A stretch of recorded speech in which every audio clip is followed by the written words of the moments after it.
This is great. I'm going to officially start us.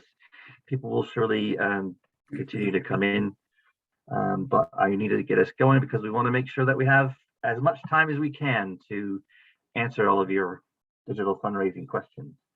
I mentioned before, my name is Jay Kennedy. I'm the Director of Policy and Research here at Directory of Social Change, and we're very pleased to be putting on this webinar in partnership with Ecclesiastical as part of their support for charities, which is great. And they have also, as part of this program, a sort of charity funding advice hub, which some of you may have come through that sort of interaction with that to this, but I think others have also come from other places. So we're very happy to have you all here, wherever you've come from.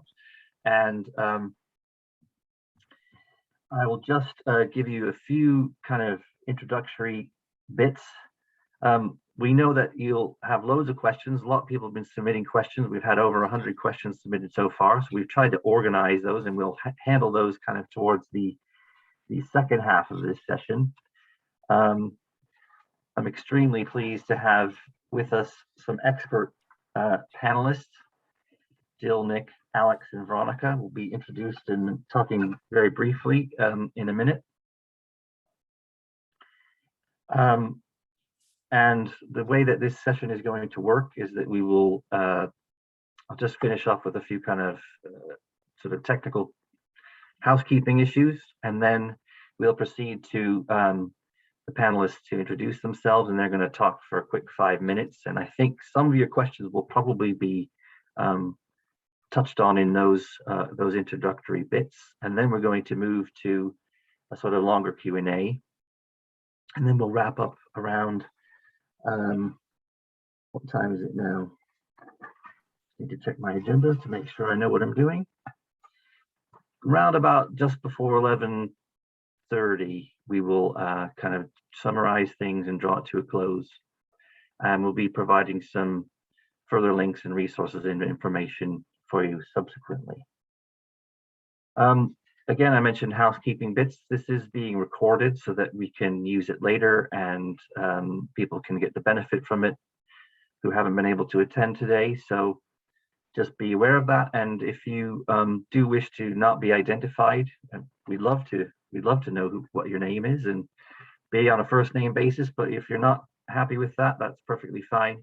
If you're submitting questions or stuff in the chat, please just to tick the anonymous box. You'll see there's a little tick box there, and you'll just show up as anonymous, which is fine. We do ask that you use the chat. If you can see on the bottom of your screen, there's two distinct things. One's called Q&A and one called chat. So if you want to sort of chat between each other, or share information, or ask for any tech support, please use the chat. And the Q&A, we ask that you please, if you have questions for the panel specifically, use that one. Yes, there will be, somebody's asked, there'll be a write-up. We will have need to double check that, but we will have a recording of the podcast. So without further ado, thanks for coming. And I'm going to kick off initially to Jill Jolly, who's going to talk a little bit about digital fundraising. What is it? Thanks very much indeed, Jay. And it really is that big question, isn't it? What is it? And I know lots of people are tuning in to say, oh, wow, this is it. We're going to find out what it is. Because again, charity sector, any particular area has got its own jargon and terminology, and no more so than charities and the voluntary sector. So it's great to be here to be sharing some thoughts around what you say. Everyone's getting so excited about, thinking this is the panacea, this is the new thing. We need to be going with this.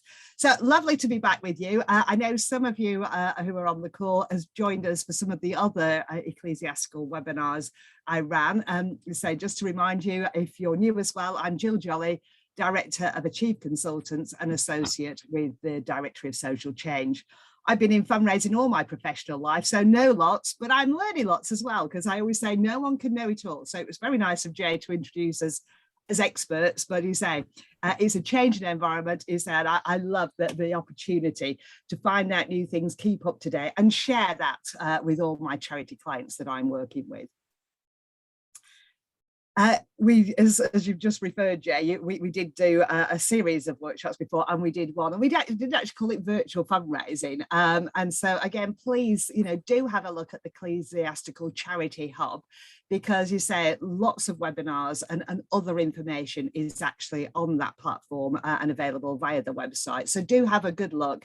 And I know some of the questions that even people have, I know there was a bit of a random one, where do we find the funding for the church roof? Well, actually go to the resources on the web and on the website at Ecclesiastical. There's a whole section about church fundraising, so that could be really helpful to some other people. But going back to what you asked me to speak about, Jay, what is digital fundraising?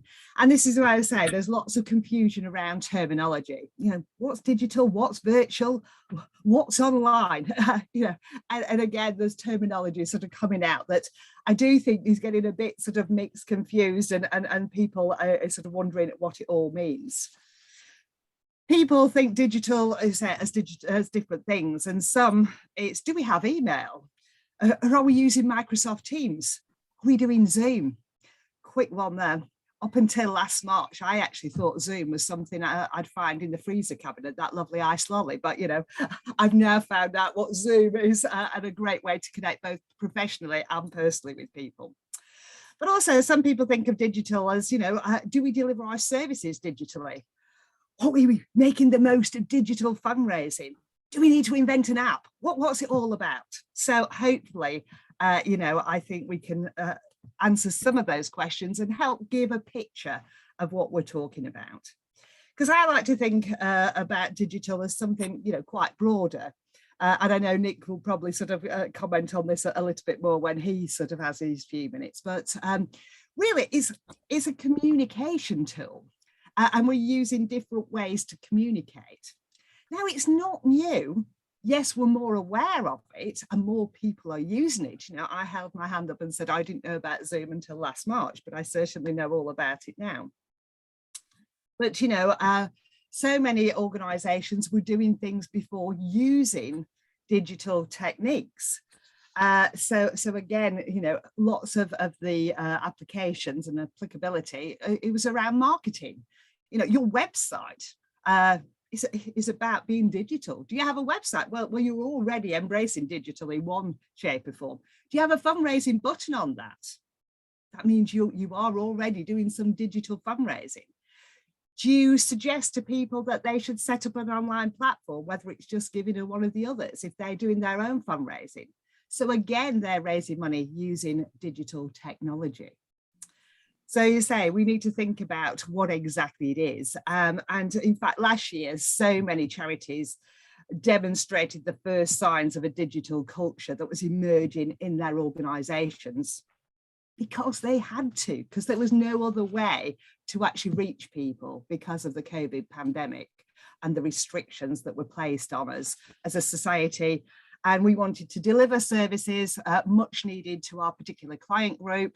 But also we wanted, and I'm a great believer that fundraising is about giving people an opportunity to actually show their support. So we wanted people were still caring, people were still motivated by the causes out there, and realising the need was urgent before, but it was getting even more urgent, with the situation. So it's about pivoting and finding new ways, but also building on things that had already started to happen in terms of this digital arena. So, for many of you, you might be surprised, and hopefully as a result of this session, you're going to actually think, oh, actually, it's not this holy grail that I was going to find out all about. We're already doing on it in some ways, and we can build on it a little bit more as we move forward. So we definitely say that the age of digital fundraising is well and truly establishing, but there's still a long way. It certainly isn't fully matured, and there's still lots of innovation going on in the fundraising, sort of space. So you say back in March 2020, charity staff, supporters and service users had to abandon reality and exist in this digital space.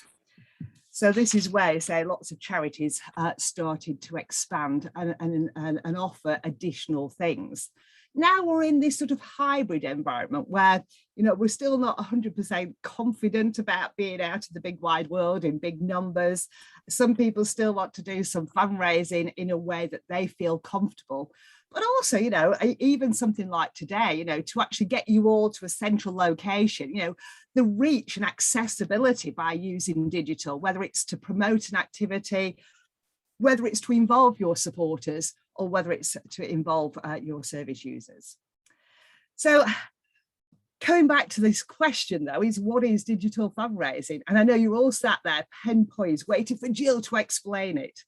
So I'm going to share with you what the definition is according to NCVO. They say digital fundraising is simply fundraising using digital technology, which usually means fundraising online. I bet lots of you were already doing that sort of thing. So this isn't something sort of incredibly new.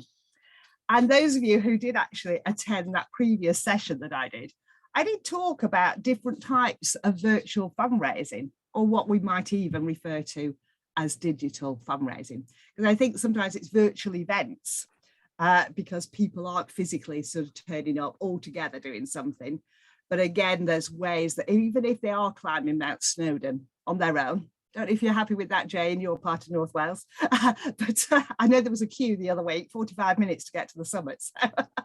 But as I say, virtual events, sometimes people are just climbing that Mount Snowdon on their stairs. But again, they're actually enhancing the experience for people that they've actually asked to support them by possibly live streaming that. So it's proof. There's nothing better than the proof that someone's doing it. So possibly the incredible view from the top of Snowdon, or the view from their stairs, say, look, I've worked out the height of Snowdon and this is what it is. So it means I've got to go up the stairs. I've not worked it out personally, so I don't know how many times I'd have to go up and down my stairs.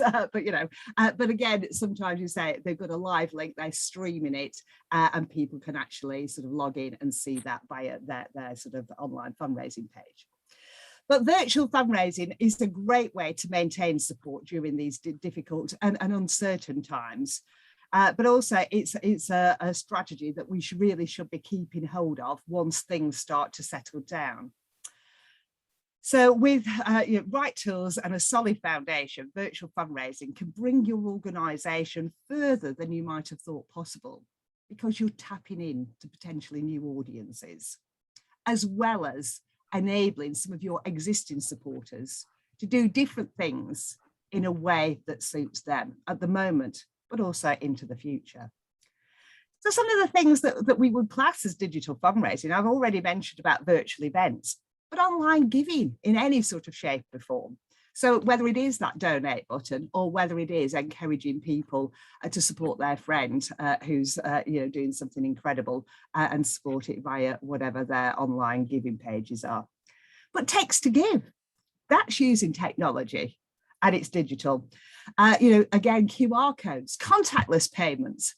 Again, if you were on that previous session, I got a lovely slide of a Blue Cross.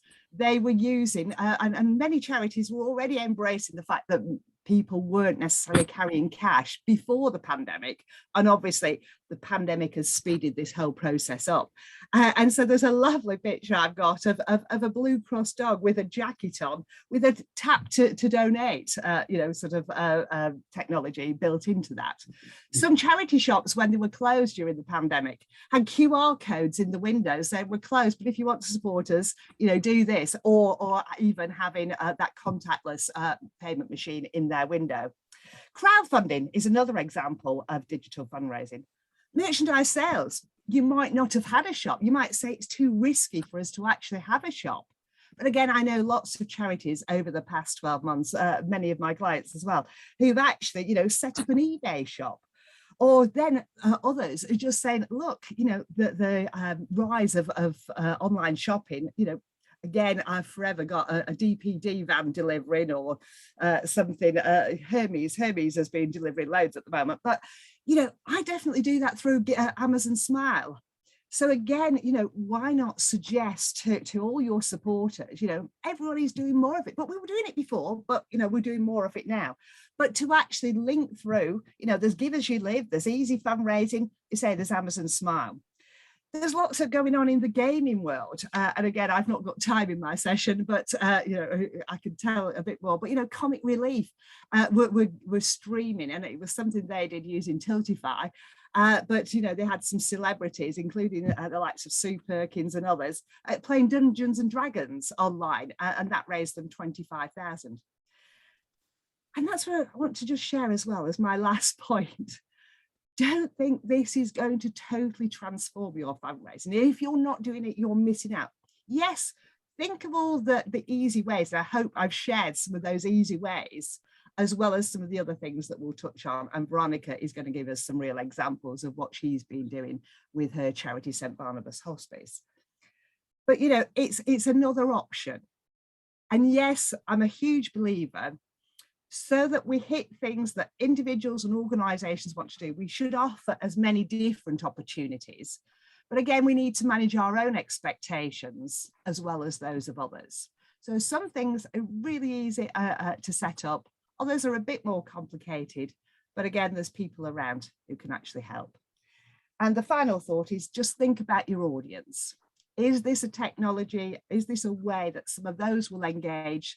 But also be aware that it is a way that new supporters have actually come on board to some charities.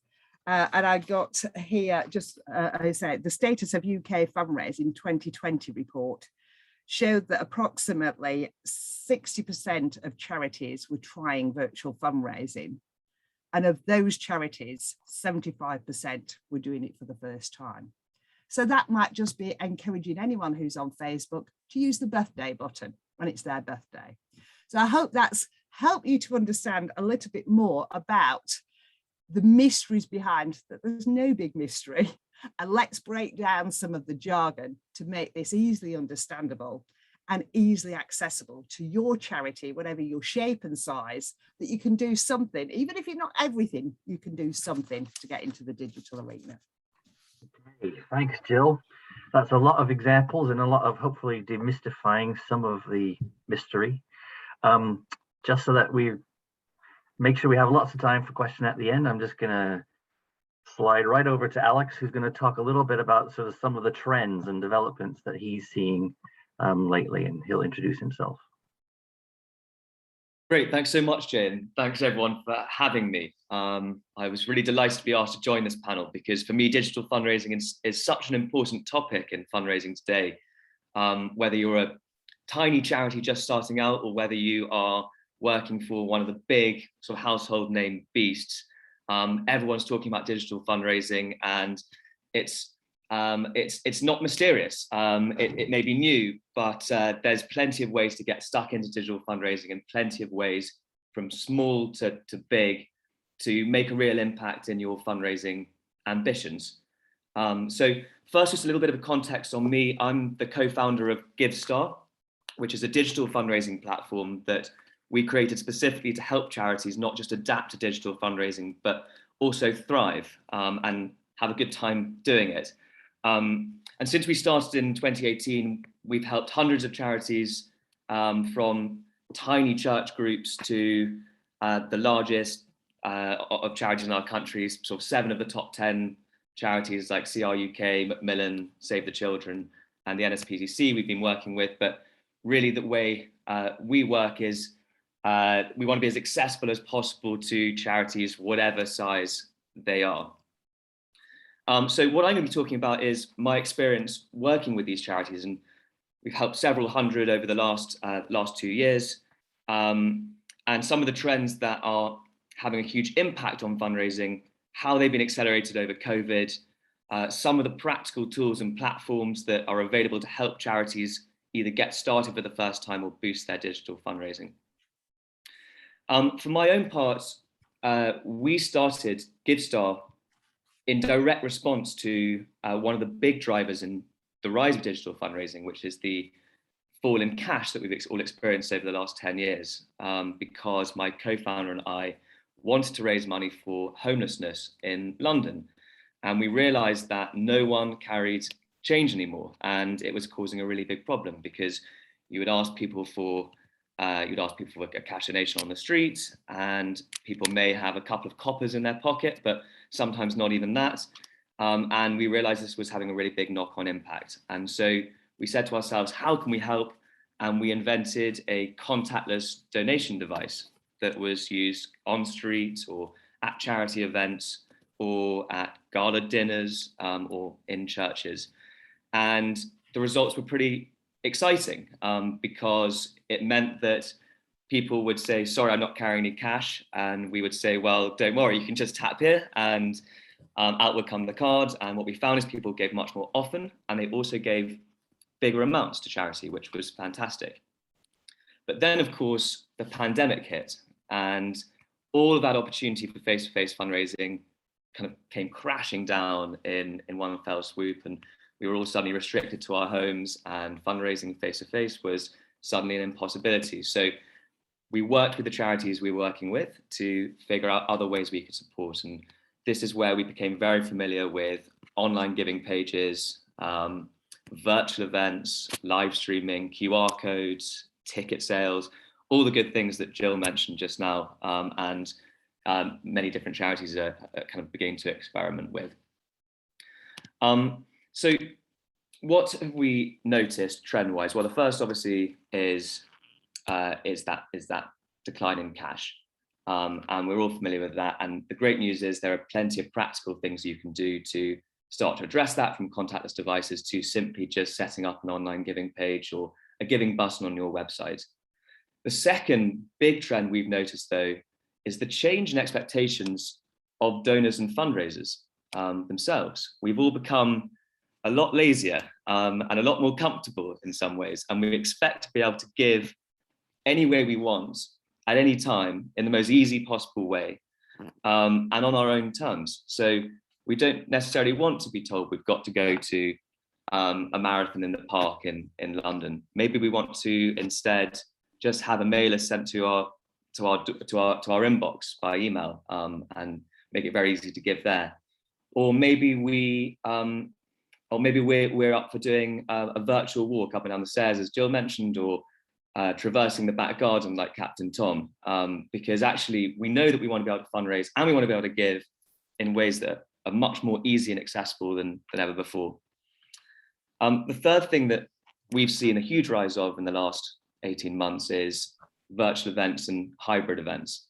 And almost every charity we've been speaking to recently, who's been planning things like dinners or events or church fetes, has also been making sure they've got in place contingency plans in case that face-to-face event can't take place. So they've been giving options to their volunteer base to go home and take part in the challenge themselves from somewhere that's more convenient to them if the whole thing can't go ahead, or even if it is, because we know that some donors and some fundraisers are a little bit more vulnerable than others, and a little bit less willing to take the risks of going to see people, and a little bit less comfortable at this point.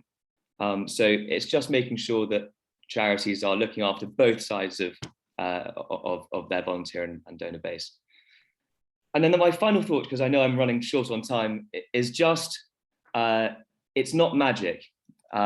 It's not magic, digital fundraising. A digital fundraising strategy still needs some work and some effort and some planning, but it's also not scary. And what we've experienced is that every charity who has taken the plunge into digital fundraising hasn't regretted it. They found it surprisingly easy.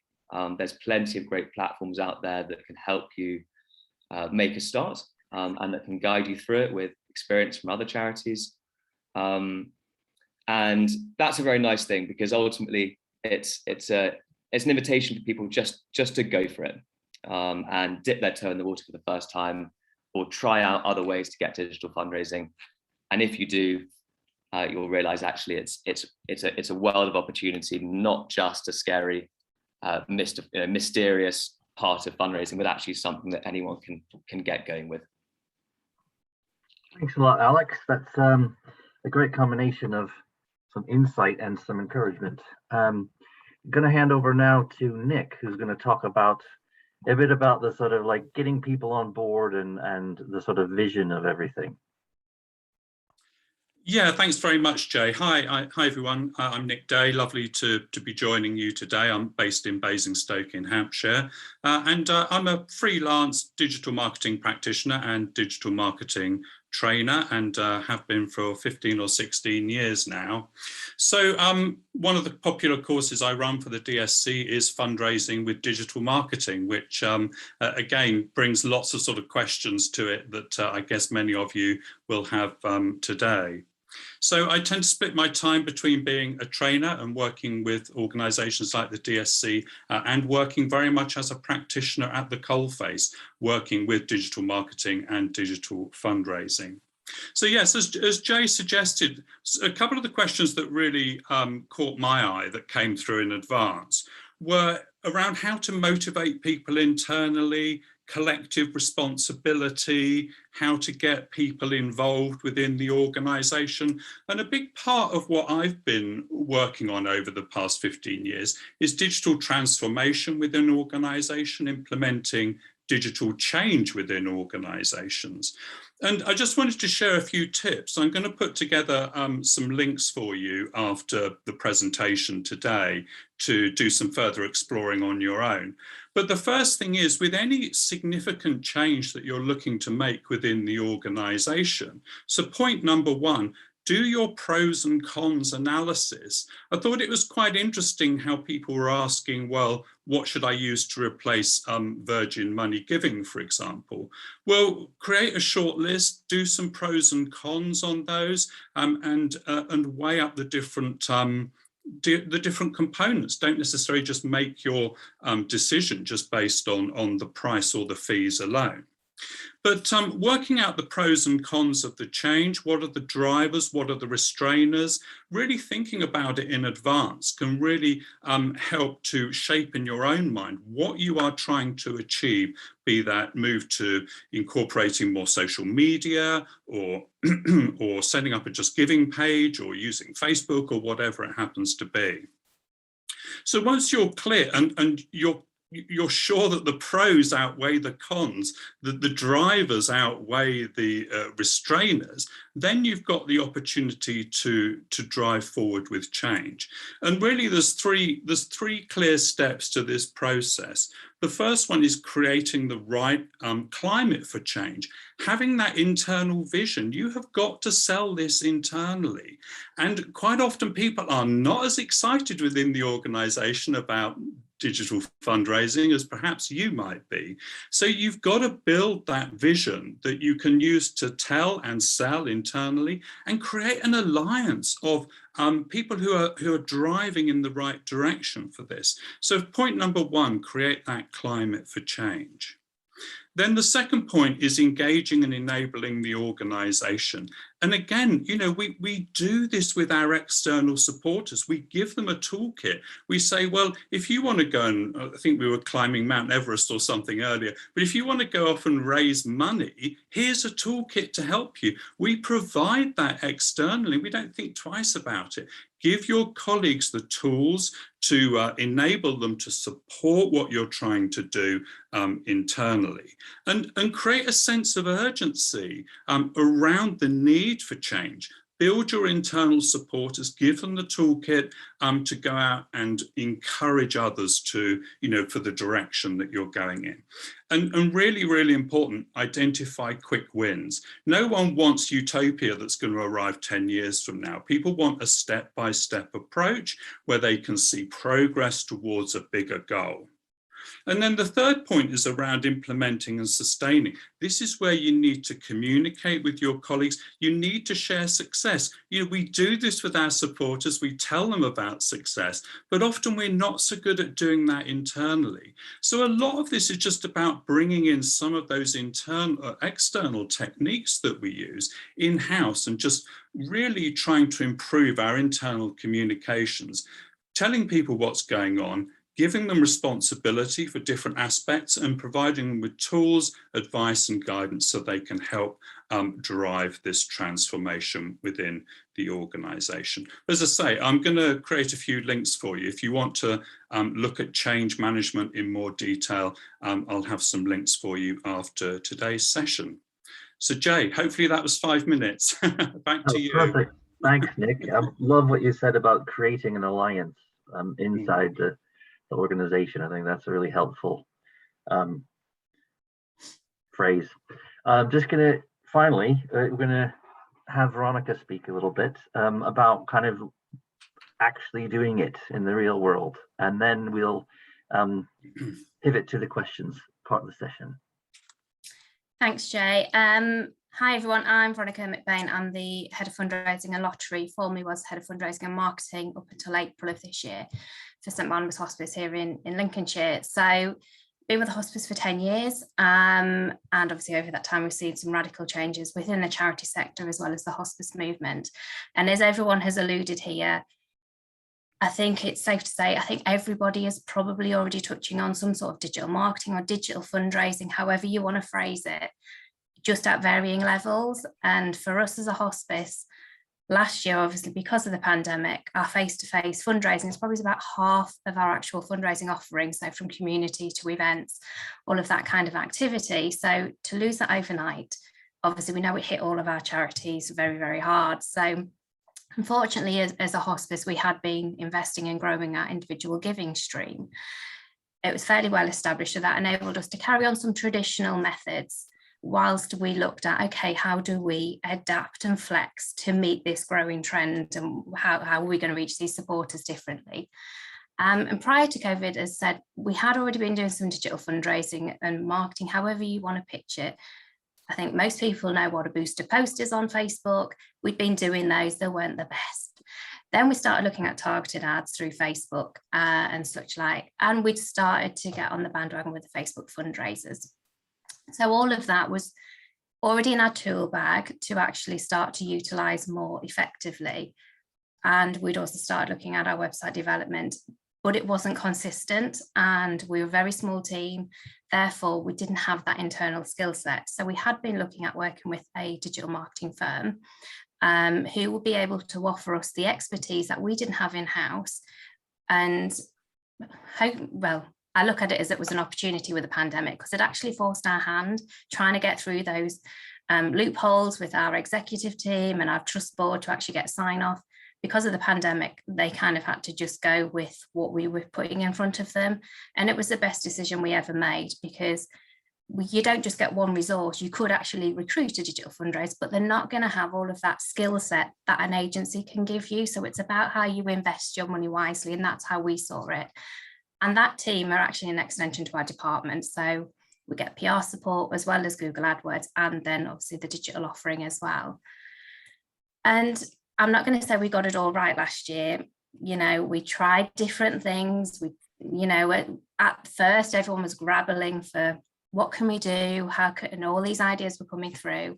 But we didn't get them all right, and we learned and adapted as we went through. One of our first things that was kind of already in the making was our gin and jammies.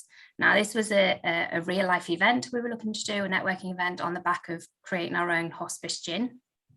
And we'd already built an at-home fundraising kit, fortunately. And sorry, Alex, close your ears, because it was using a company locally to us called TapKit, which are now Everfund. And we were actually able to send those out to our supporters, and they were able to use, it's a tap to give technology on the back of a poster. So they could still do some fundraising at home and deliver that. So we couldn't do the physical event, but we were able to push that so they could have in their bubbles in their gardens through the summer. Still wasn't great because people weren't quite ready for the QR codes, I think, very early on. But you say we adapted, and then we did our first actual full virtual event, which are on your bike. We tapped into, everyone was getting fed up of being at home, wanted to do some exercise. And this literally captured the hearts of, from Tiny Tots, who was our best fundraisers, right up to the older generations. So we had Darcy and Alfie. They learned to ride their bikes through the summer of last year. And their story was they both raised over £1,000 for the hospice, which was phenomenal for some really, really tiny people. And all they did, it was just using what we already had. So Just Giving, you know, well reputable, you know, we recognize that as a platform. We've been using it for many, many years. And we just continue to use that because, again, there were so many platforms out there. We just didn't know where to turn. Small team because of furlough. So we were kind of going, let's just stick with what we know at the moment, and we will look to progress that as we go forward. Text giving, Jill mentioned that. We hadn't utilised it, and we used it for one day. Wasn't a huge money spinner, but we earned £700 for our Go Yellow Day on our birthday last year, which we thought actually brilliant. It worked for that. We tried it with longer campaigns. It doesn't quite have that same pull. And then obviously with working with Distractors, our marketing agency, they started to really ramp up their activity. So on Your Bike, the success of that was because they were targeting in the right way to different audiences, cycling groups, all of that we just didn't have the time to do. And then because of that, we also had an in-memory campaign at the same time. So as COVID hit, we're supposed to have been doing a physical display, all of that halted. I would never recommend having a campaign out for 7 to 8 months of this capacity, but it worked in our favour. You know, unfortunately, because of what's happened with the pandemic, we were able to sell these beautiful ironwork dragonflies that were then captured by the hearts of our supporters because they like that tangible, remembering somebody that they love. And then because of the elongated lockdowns and such like, our display had to keep moving. But because we repurposed all of the content that we actually had from videos, case studies, all of that, we use that from our social and our digital footing. And actually we sold an extra 1,000 during our display in September. Probably wouldn't have done that if we hadn't have really reached out with our digital aspects. And just to give you a look, because I know people will ask, oh, how much did you spend? Overall, for seven months of that campaign, it was about £1,300 spent on ads. But actually, we raised over 120,000. So, and that was selling 3,000 of those dragonflies.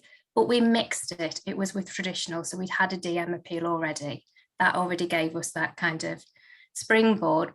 But again, you needed to reach more of an audience. And I think because we didn't have that face-to-face, being able to go out to events and such like, so that really worked in our favour. I could go on forever, so I'm not going to keep going.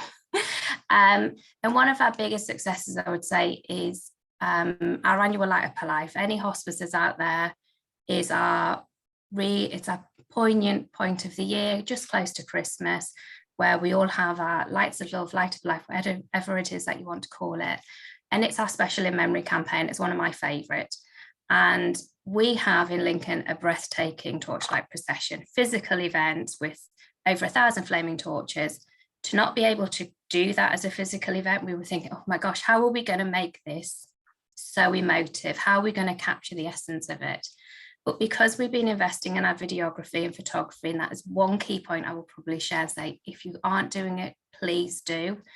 You know, if you can get a volunteer photographer, utilise them, because that will be one of your best assets going forward.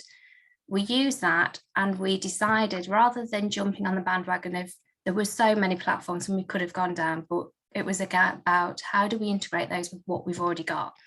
So we thought, our website, it's already there. So let's look at developing that supporter journey, because we knew what we wanted to deliver. And we were able to use that through the videography, and literally having our live event on social, which was obviously all a pre-recorded event. And then we got our biggest reach ever, because on that particular night, at that time, we saw our influx, our website nearly crashed, but we got more donations on the back of that as well. And people could revisit it and watch it fully when they wanted to. They could share it with friends and family. And I think it gave everyone that united time that actually you could all watch it together. So nobody was kind of not able to see it. And we saw over 50% increase in our online donations compared to 2019.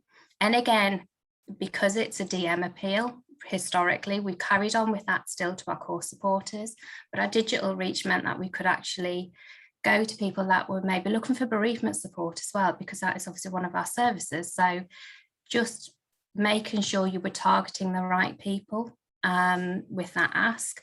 And that combat, again, for us, we had to keep using that combination. It couldn't all just be digital because some of our supporters don't touch it. So you still need to have that receptive traditional direct mails, or thinking slightly differently about how you proposition that to them. But one of the most common denominators for us, because we're a hospice, is our USB is linking it back to that cause. And that is the one thing that if we didn't have that, we had a couple of campaigns where we hadn't. There was no case study with it, so it doesn't work because it doesn't resonate with people. So for us, that was just about utilising that, whether it was video and written, but actually having that combined and having your organic as well as your paid ads at the same time, because again, they work hand in hand. And that was kind of that was basically our best selling point for it. As I said, videography and photography is just so crucial if you haven't got it for your charity. And as I say, there's plenty of students out there willing to do that. We really struggled looking at platforms. There's so many out there. And that's why we just decided to stick, because there was only a small number of us and we were trying to keep the income coming in to keep the services running. And we said, actually, let's just look at what we have and what we can improve, and anything additional that came along, we would try and add into that for the user experience, which is why we decided let's invest in our website instead.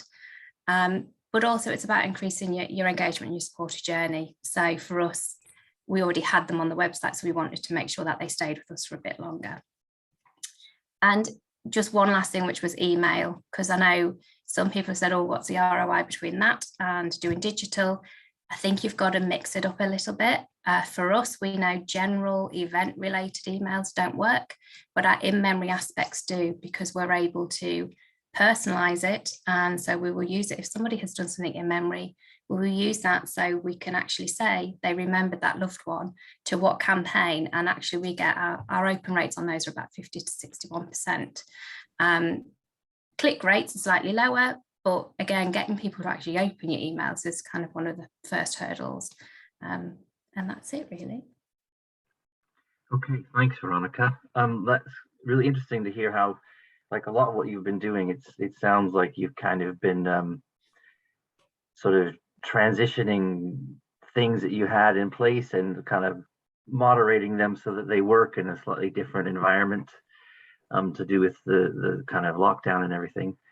I just want to sort of start with you as we go to some of the questions. I think there's a lot of questions about platforms and stuff, and we'll get to that in a minute. But quite a lot of the questions we had coming to the panel in advance were about just sort of like, how do we just get started? How do we, so for example, Alison Berwick from Friends of Southwell Parks asks, how do you get started from scratch?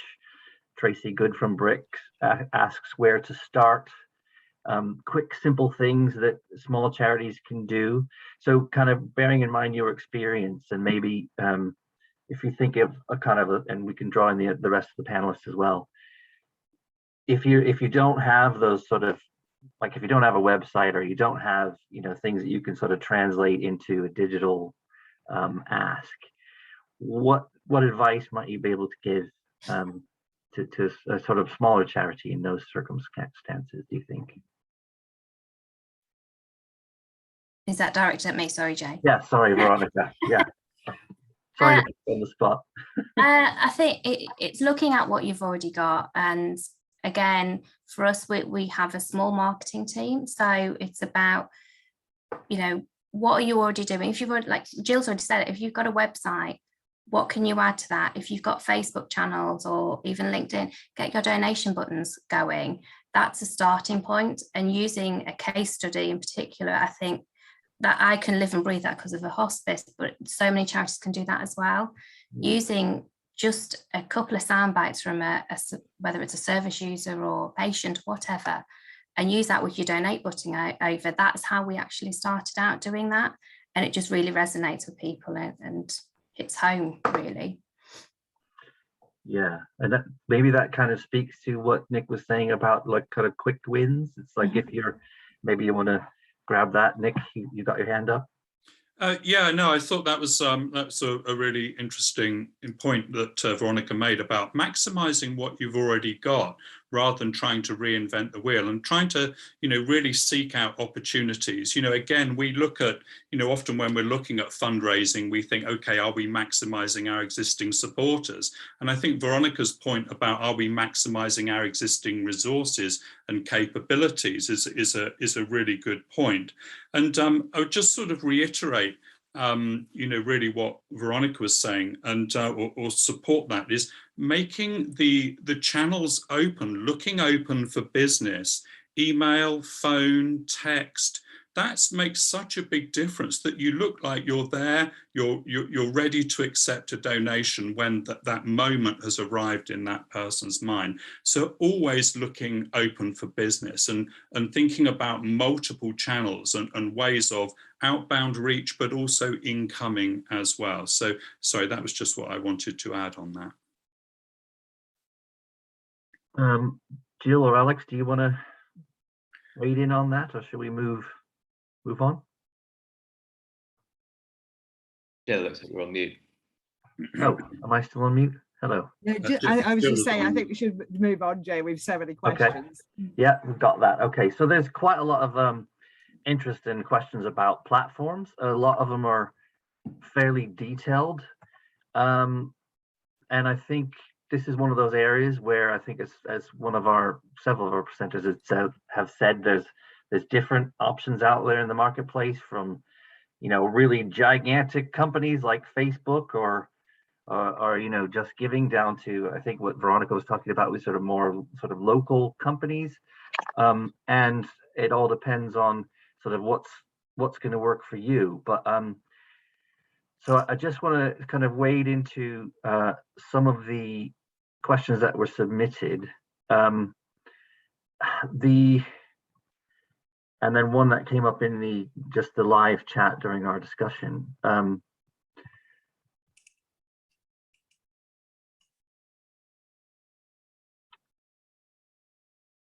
Yeah, there's quite a lot of questions about Virgin Money closing and which ones are the best in sort of to use. But I think maybe does any of our panelists want to grab that one? I'm happy to weigh in on platforms, and I'm going to try and avoid just saying that mine is the best. Because disclaimer alert. Yeah. Because while we do think ours is brilliant, obviously a lot depends on your specific needs, and I would say that for me would be the starting point.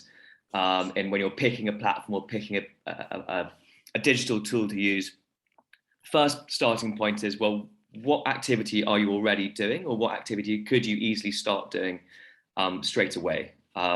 Because there's no point, if your charity is never going to host a big gala dinner, for example, picking particular tools that are going to work well for that. Or if your charity is never going to take part in mass participation charity events, then you may not need that kind of infrastructure to get started. There's plenty of good platforms out there, even after Virgin Money has gone.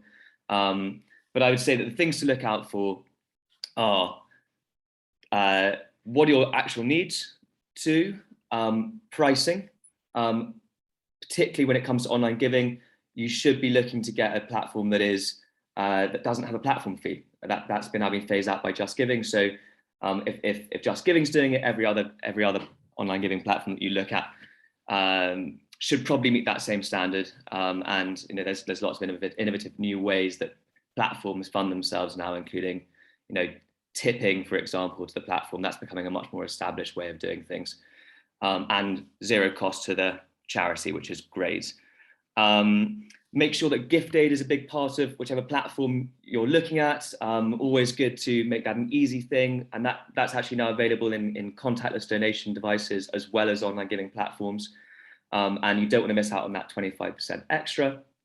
And finally, I would recommend picking platforms that allow you to build your ability to thank donors and fundraisers who are taking part for your cause.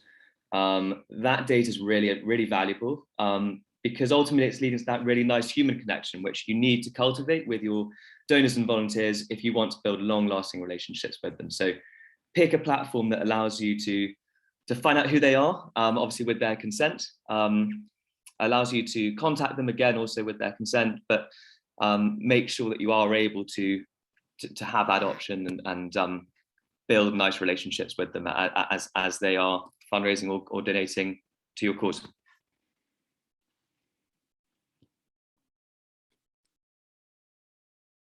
Thanks, Alex. Yeah, I think that's really good advice. It's sort of, as I think Nick said, it's a bit of horses for courses and also buyer beware. So maybe a question of sort of doing a bit of research about the different ones, and then also getting a good idea of what you actually want to do, because some of them will be better for different purposes. Just let's catch up. Quite a lot of questions submitted in advance along those lines, so I'm hoping we kind of have covered those, but I wanted to get some of the ones that have just been submitted here, and we've got one from Matthew Clements, which is, which of the various ways of online giving allow for differentiation between the various projects a charity may have? Any volunteers to pick that one up? I'm happy to jump in on this one. Okay, thanks.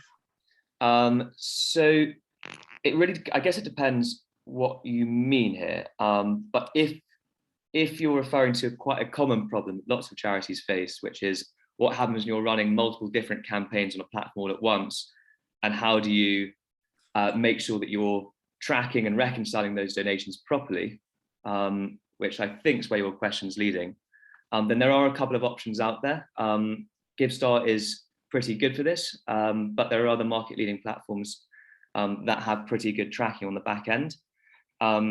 A big part of it is just making sure that you've set up your activity in advance, so you know what code you're going to be giving each donation stream or each campaign, and all that data is flowing into the right place that you can check on it as the campaign's going. Sorry, yeah, can I just add on to that? In terms of tracking, this is one of the big challenges of sort of multi-campaigns and multimedia campaigns within that. And a really useful tool, I'll also put this on my bank of links.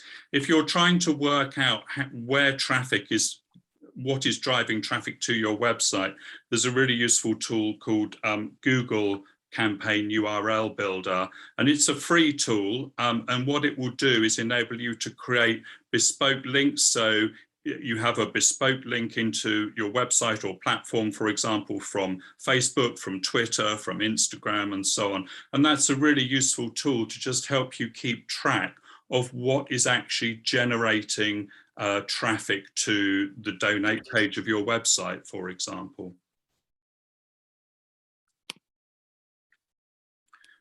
Thanks, Nick. Nick, I wonder if I could also ask you to carry on and answer another question which has been submitted, and others can join in. This is from John Stanton. Is there a resource somewhere to give a summary of all the payment processors to show what features they each offer and what the costs are? Oh, it's a really good question, and I don't think I'm the best one to answer that, actually, Jay. Don't know if Jill or Alex or Veronica's got a view on that one. The sort of pluses and minuses of all the platforms. No, I'm not actually right. It's almost like we need a go compare of these. Yeah, the go compare of platforms. I think there's an opening, Alex, perhaps. Well, I was wondering that because these questions are prompting me to think about. So where do you go to kind of, you can Google and then you find what you find, but where do you go to find what's actually available? Maybe that's something that's missing. I think it may be, Jen. I think possibly it's a niche and an opening, possibly, who knows, for DSE even. But I do think, one of the things, I know we've talked about research, but I'm a huge fan of talking to other charities and other organisations and find out what they're using, but actually ask them, if they had the time again, would they still use that one? What are the advantages? What are the disadvantages? Did it meet their expectations? Are there things it doesn't allow them to do? Because sometimes until you use these things, you don't sometimes know the questions to ask. So it's what I do loads in the sector, and that's why, you know, and I'm loving the fact loads of people are networking at the moment. You know, use you know, the network. Fundraisers and charities are so willing to talk to others. So just pick a handful of charities and just get in touch with them and ask them, you know, warts and all, what's good about this one that you're using, what's bad about it, and use that to actually help. Because every organisation, as I know Alex said before, has got different requirements. So sometimes to sort of give you this, this and the other. And I know also, but sometimes people say, oh, you know, we don't want to pay for it. But sometimes by paying one of the platforms, you're then getting, you know, your donations grossed up. You're doing less processing yourself, which I know some of you've got volunteers, treasurers doing it, but that's the one thing that might be the straw on the camel's back. So even if, you know, it's you know, think, oh, well, they're taking some of our money, which I know is a mindset some people are in. It's actually saving you money in the long term. But also, as I know Alex mentioned, you know, check it's doing gift aid for you, because the number of times that things don't get gift aided, and HMRC's got some incredible figures about unclaimed gift aid around. So, you know, if it's doing it automatically and it asks you the question, it's so easy to then click, yes, I want to gift aid it. And then it grosses it up. So the charity, your organisation, for people out there, gets all the money without you having to do all this processing and paperwork or, you know, electronic work.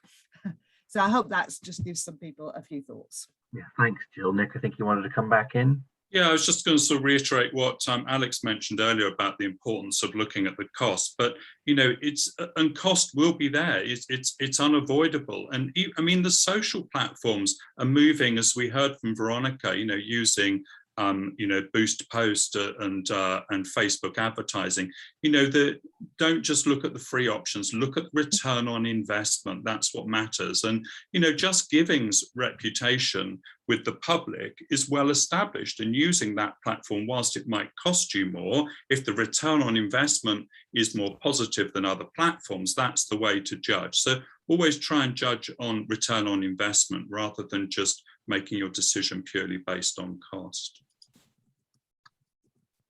Okay, we've got quite a lot of questions still coming through in the live Q&A, which I'll try to track, but I do want to make sure we get through some of the ones that were submitted in advance, and it's a slightly different tack. There are quite a lot of questions about, like, how do we make our propositions stand out? How do we kind of make that genuine connection with our supporters in a digital way, even, you know, because we value that sort of one-on-one contact, which has been in various ways restricted. So for example, Amy Hill from Tenemis Cancer Care says, how can we make a proposition stand out in all the noise? Adrian Petz from Heart Foundation says, what's the key to engaging new audiences digitally? Clive Willits says, how do we recreate direct personal contact with donors? I wonder if yeah, Jill and then Veronica can come in on those questions. Great, thanks, Jay, and thanks for putting those questions, that the people who have done. I think standing out is such a key thing, and I know Veronica touched on it slightly before, but, you know, just think about the power of stories. You know, it's in our DNA. You know, when you think, you know, cave paintings right back to sort of, you know, Stone Age days and cave dwellers, right through, you know, the hieroglyphics in, you know, the pyramids, right through to the biotapestry. You know, people love a story. It engages. It helps with that emotion as well as some of the reason and logic. It helps people to understand what is the real situation. It can demonstrate transformation. You know, what was the situation? What did it become? But also, whilst we use case studies a lot about, and I know Veronica mentioned before, patients, families, you know, there's some incredible stories around about sometimes organisations founding. There's nothing better than another fundraiser saying, I did this because, and this is what I got out of it. So rather than us as organisations saying, do this amazing thing, you'll feel brilliant, but actually somebody else sharing their experience and their story of why they did it. And that is really powerful. And I know it got mentioned before about, you know, Captain Sir Tom Moore, but it was his story that really sort of trapped the nation. And again, there's some lovely stats that Just Giving share. I think there's something like 82% of the countries around the world had people donating to that appeal, because, you know, it got picked up, it went viral. But I think some of these things that help people to share is people who are moved by the stories they hear. So don't just think about case studies about the people that you're supporting, because again, some of you out there, you say, have you know, you're not got an obvious service user, but think about the stories around your organisation, possibly a story about a volunteer, a story about, you say, another donor, a story about someone who's possibly a trustee of why they're involved, you know, your family story. And that really can get to the hearts and mind of things really quickly. And does actually help things to stand out and really sort of, you know, gets people sort of really sort of geared up for doing things. So I hope that's some thoughts. Veronica, over to you.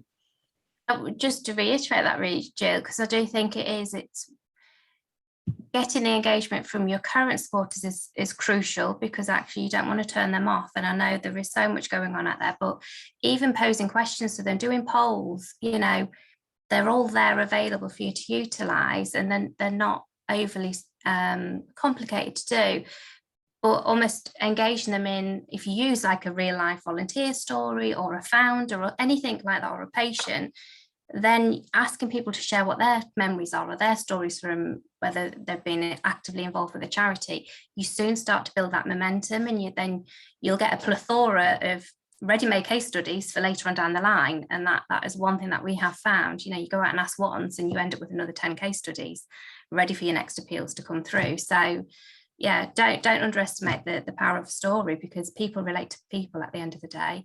They don't want to hear about, they do and they don't, about what your organisation's doing, but actually it is the people that are at the crux of it. So yeah.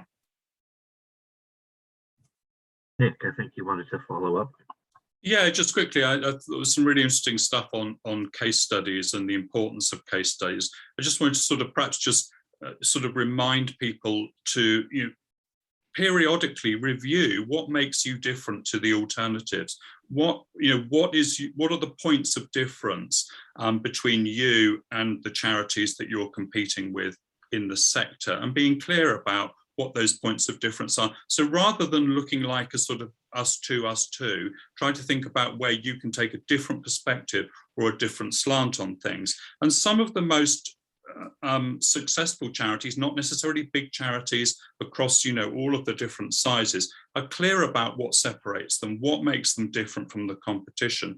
And they carve out, particularly on social spaces, they carve out this reputation for being the voice of authority on a particular subject. So try to find those look for those gaps in the market that other people aren't doing, and thinking, oh, we could become, you know, we could be the go-to people on this particular subject. So try to forge an area of credibility and trust on perhaps an important topic or conversation within the market. I mean, that does require sort of longer term strategic thinking, but some of the most, you know, successful charities have really thought about, you know, where do we want to be the go-to people on a particular topic of importance that our supporters generally care about. So that was just what I wanted to add.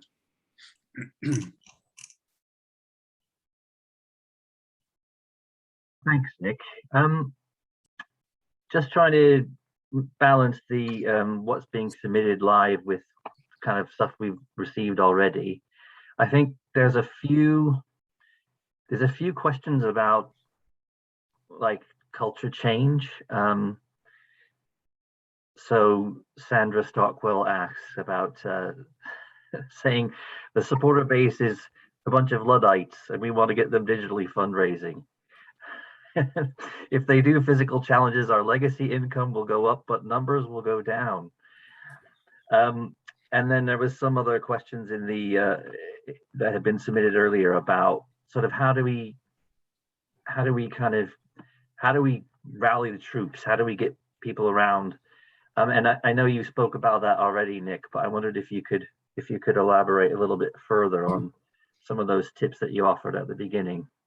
Yeah, happy to. I mean, I think, looking at the organization, working out where your support lies, and, the people who are pro and in favor, and also working out where your detractors are, you need to galvanize the supporters and encourage them with tools and guidance and advice, so that the detractors, those who are negative and anti-change, their influence is reduced, so that the positive forces for change start to outweigh the negatives. And I think, those are interesting questions that are coming in. But I think one of the techniques I've used over the years is, if somebody is important, if they're a significant stakeholder, but they're not on board, try to get them involved, try to give them responsibility, and try to engage them that way by making them feel like they're stakeholders, perhaps trying to overcome those fears. A lot of it does come down to fear and fear of change. And if you can adapt and flex your approach. The worst thing in change management is to go, well, I've sent the same message out to the whole of the workforce. I've done a sort of 20-page email, tick, I've done my job, I've communicated it. I'm sorry, but no, you haven't. You've got to do that internal segmentation and think about adapting your message to suit differing opinions on what is happening. But get people involved, even if it's only in some small way. And detractors, you'll be surprised that you can turn detractors around by giving them a role and giving them a responsibility, because then it gives them the chance to be involved. And that's often what people see as the barrier. I think, Jill, sorry, you wanted to add something. Yeah, and I just wanted to come back to the point where somebody said about, our current supporters are Luddites and won't embrace this. Well, I in a way, there's two things to do with that. Is almost, it's like square peg round hole. Don't try. So carry on with some of those traditional things. Although I know sometimes we can't do those because of restrictions, or they don't feel comfortable getting into that face-to-face environment. But also, I go back to sort of some of my opening comments. Is almost, this jargon, this talk. Oh gosh, I don't know what that is. I'm not a 12-year-old anymore, type of thing, or I've not got a 12-year-old grandson who can help me with that. And I do think there's lots of people out there, and somebody might be describing as the Luddites. It's almost like they're frightened, or they just don't understand. And I think a great way, what we're constantly talking about in fundraising is engaging with our supporters. And let's stop just thinking of them as ATMs, just giving us cash whenever we ask them to. Let's see what we can do to help them. Now, I know we're not necessarily, IT education charities, but how about just setting up, an information session, how to use Zoom, this sort of thing. Because it's almost like, well, yeah, I can say I don't know how to use it if I'm then given the chance to learn and to find out. Even though we had the pandemic last year and it was the first opportunity, to go. I live in Suffolk, parents are up in Lancashire, where we hail from. But my mum, who's 84, she was like on the phone to me saying, Jill, yes, I've mastered Zoom, it took me a while. I talked her through it, and she wanted to communicate. She got 2 new great grandchildren, wanted to communicate. So I helped her, but wouldn't that be great? Whatever your charity is, to help someone to be able to do something, yes, for your charity and engage with some of these newer fundraising, but lots of people just putting their head in the sand where you could actually be the person to actually help them. So when we were then able to go up, she was very demanding. No, I joke, but I need a new iPad because I want to be able to FaceTime people now. I'm good on Zoom. And even my mum at 84, she was actually then running sessions because she set up a church.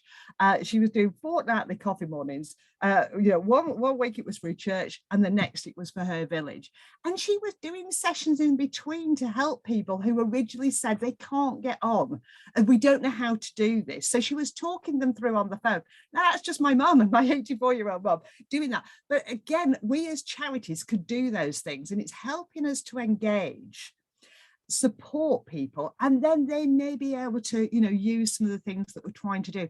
And they will be such wonderful advocates, but also just recognize there's some, my mother-in-law's that, it's just, I can't be dealing with that. So again, make sure, and back to my opening comment, we've got choice, and where we can, keep giving people options. So I'll shut up now. I can talk for England. This has really activated our panel, which is great. So I'm going to go to Veronica and then Alex.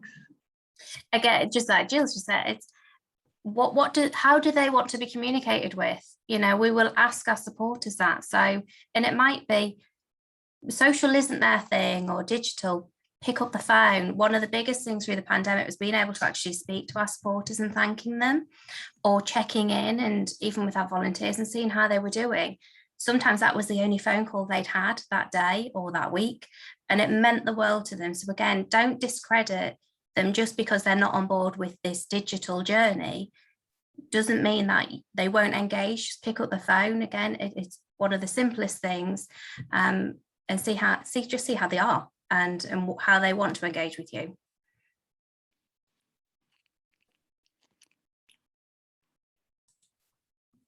So I just wanted to share just a couple of examples of where this has gone really well, and I 100% agree with the other panelists here.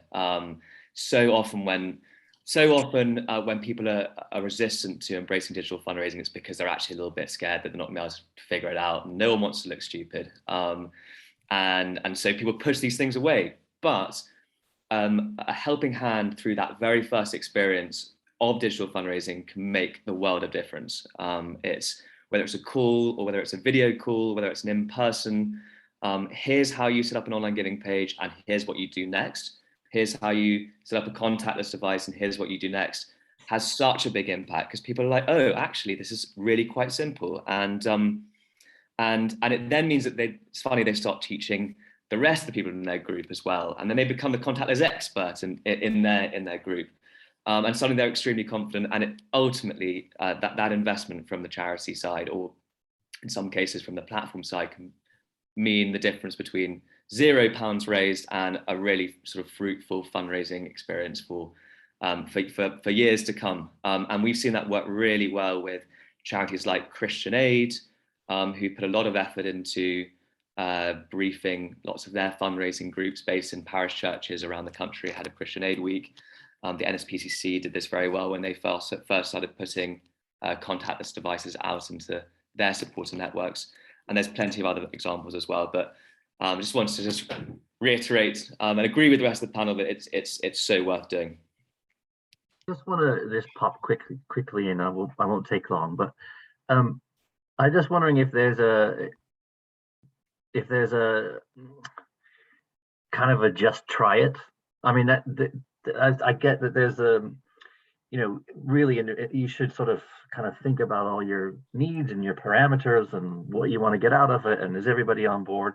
But at the end of the day, does it sometimes need you just to kind of have a go, even if you fail? I'm just thinking of my 16-year-old daughter. If you remember when the big explosion happened in Lebanon, she decided that she was going to do some fundraising for the Red Cross. So she and her friend did, they decided to do a marathon in a day, but like in chunks. So what they did was they set up a Just Giving page, and they were running for like 2 hours and then resting and then running. And it did the 26.2 miles in a day. And they wound up raising like £500. And that was kind of the reason I'm telling this example is, like, I'm not an expert in digital fundraising. My daughter is, yes, she's a young person, but she's not like the most sort of techie person you're ever going to meet. Is there, this kind of question for the panelists, is there some mileage in just giving it a go sometimes? Yeah, I think, it's this concept of freedom to fail without without you sort of, being sort of held up as an example of failure. And I think it is so important. You are going to make, and I think Veronica touched on this back at the start, you are going to make mistakes along the way. But if you don't try things, and if you don't give people the freedom to try and to innovate, not everything is going to work. Sometimes you'll get it wrong. And we need to accept that if we're transitioning to digital platforms, we won't absolutely get it right every time. And Veronica made this point really well. And it is about creating that culture of a freedom to fail, not a freedom to fail repeatedly, obviously, but freedom to fail as you learn is such an important part of it. And can I just reiterate for Nick's point is then, you know, just because something's not worked, then don't just discount it. You say, so that freedom to fail culture is important, but then to say, you know, why didn't it work? What can we learn from that? And then be brave enough with all those learnings that you've then taken from it to do it again. And that's where you're most likely then to be really successful.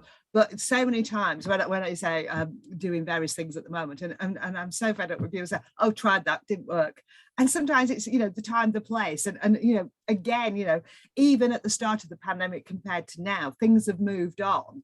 And obviously we're going into this much more hybrid world as well. So you know, more people are used to things, but there's still loads of people out there still not confident and certain. So again, if we can do things, and you know, and so many people go to YouTube to find out things, but again, why not sort of do your own, you know, record something and uplift it onto your own sort of website as how to do something, you know, to open a Just Giving page, because people like some like the written instructions, others like to actually see it happening. So upload it onto your own website, but upload it onto YouTube as well, and that might get you some new supporters, because it's like, hey, it's, you know, such a charity's helped me to know how to set up a Just Giving page, so I've got this idea and I'm going to do it for them. So it might be a great way to get some new supporters as well.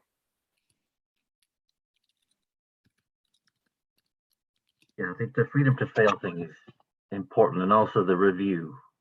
One thing we really find useful, and sorry if this sets hair running, but is this thing called appreciative inquiry, where you ask what worked and what could have been better. So it's a way of removing this sort of blame, or those kind of, oh, this was never going to work, this was always doomed to fail, we said it wouldn't work, did we?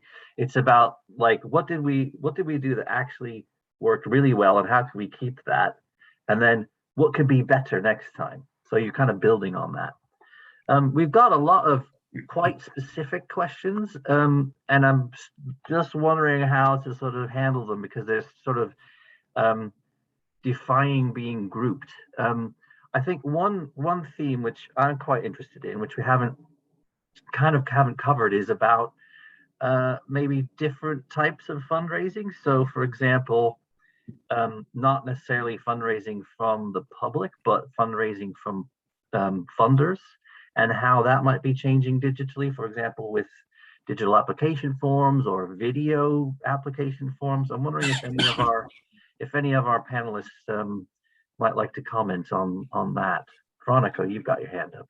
Yeah, I've actually just responded to Stephen, because it is something that, through, obviously because of the pandemic, but I've brilliant grants and trust fundraiser who basically thought outside the box before there was the need for this, which was that I'm going to send a video because it's going to be a bit more compelling, going to get some patient angle on it if we could, but generally it was coming from the horse's mouth of the clinicians that actually would support this project, and describing it in the best way to actually engage with the funder. But she also said, please cut out all of the jargon, because again, not all the grant funders understand everything. So again, just taking it back to real people and what it means to the organisation, but also ultimately the beneficiaries of what that funding would have done. And we've had great success with it, to the point where constantly asking for more videos, and we're like, oh, okay, this takes up quite a lot of time, but now we've got almost a ready-made template that we can chop and change, depending, obviously, if you're sending out multiple applications for the same kind of project to different funders. So, but it does work, and I think it just gets you in front and puts real people in front of your funders. So can I just ask you, Veronica, how did you deal with that from a technological angle? Did you just use phones, or did you use, because I think a lot of the small charities will be wondering, do I need, expensive equipment, or? No, just used whatever phone, whether it was an iPhone or any sort of anything that was a smartphone, basically. And sometimes it was just literally almost a selfie effect of just talking to camera and getting the words in there that you needed. And then luckily our marketing team, one of our marketing officers, was able to just edit that together and then put over some previous footage. It was probably historic footage, but it still worked to share that. Thanks. Jill, you wanted to also comment? Yeah, and I think it really is an interesting area, is communicating your cause, and when you can do those videos, it does actually sometimes get across the passion that doesn't necessarily sort of come through with writing a proposal. But what I just wanted to sort of add, rather than just sort of reiterate, you know, sort of Veronica's comments, is yes, we are seeing changes with funders. First of all, is when the pandemic hit, I was working on a capital appeal, and I was literally just about to submit an application when all this sort of flared up. They wanted 9 hard copies of the application. You know, and that's because, you know, trusts don't have a lot of money, you know, they're trying to save their money rather than spending it on administration. So I then gathered from that probably sort of 8 people needed to read it, and they'd want a hard copy for the probably that, you know, filing cabinet